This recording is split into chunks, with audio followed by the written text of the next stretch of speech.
സ്വാമി ശരണമയ്യപ്പ, സ്വാമി ശരണമയ്യപ്പ, സ്വാമി ശരണമയ്യപ്പ. ഇവിടെ കൂടിയിരിക്കുന്ന ഭക്തജനങ്ങളെ, വിശിഷ്ട വ്യക്തികളെ, ക്ഷത്രിയകുലജാതരെ, എസ്പെഷ്യലി വന്യകുല ക്ഷത്രിയ ഇവർക്കെല്ലാം നമസ്കാരം. ക്ഷത്രിയ എന്ന് പറഞ്ഞാൽ ഒരർത്ഥമുണ്ട്.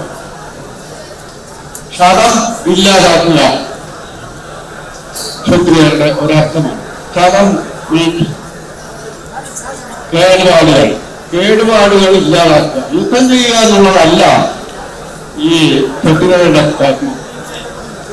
യുദ്ധം ഇല്ലാതാക്കുക, ക്ഷതം ഇല്ലാതാക്കുക, കർമ്മത്തിനെ പരിപാലിക്കുക.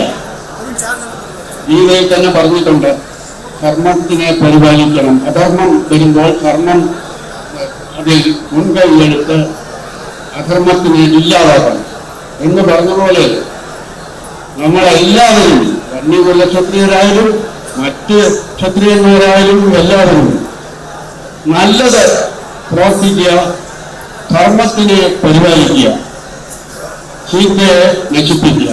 നമ്മുടെ മനസ്സിലുള്ള ചീത്തയെ അതിനെ ആദ്യം നശിപ്പിക്കുക. അപ്പോൾ ധർമ്മം തനിയെ വന്നുകൊള്ളു.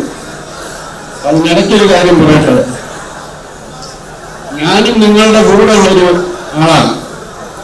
ഒരു പാണ്ഡ്യ രാജവംശത്തിൽ പരമ്പരയാണ്. പാണ്ഡ്യ രാജവംശത്തിന്റെ പരമ്പര ആണ് പന്തള രാജാവായിട്ട് ആണത്. അയ്യപ്പനെ പന്തളത്തിൽ നിന്ന് അവിടെ നിന്ന് അയ്യപ്പ മണികണ്ഠനെ കിട്ടുന്നതും അവിടെ നിന്ന് തുറന്നുള്ള കഥകളും പന്തളത്ത് ജീവിച്ചതും അവിടെ നിന്ന് ശബരിമലയ്ക്ക് പോയതും എല്ലാം നിങ്ങൾക്ക് അറിയാവുന്നതാണ്. അത് കൂടുതൽ ഞാൻ വർണ്ണിക്കുന്നില്ല. ഈ ഇന്ന് സമയദൗർബല്യം കാരണം നിങ്ങൾക്ക് എല്ലാവർക്കും, പ്രത്യേകിച്ച് ക്ഷത്രിയരുടെ എല്ലാവർക്കും നല്ല കൊടുക്കെ എന്ന് ഞാൻ ആശംസിക്കുന്നു. അയ്യപ്പൻ നിങ്ങളെ എല്ലാവരും അനുഗ്രഹിക്കട്ടെ. ശരണമയ്യപ്പ, ശരണമയ്യപ്പ. க்ஷத்ரியாஸ் யூடியூப் சேனலை லைக் பண்ணுங்க, கமெண்ட் பண்ணுங்க, ஷேர் பண்ணுங்க, சப்ஸ்கிரைப் பண்ணி மறக்காம பெல் பட்டனை கிளிக் பண்ணுங்க.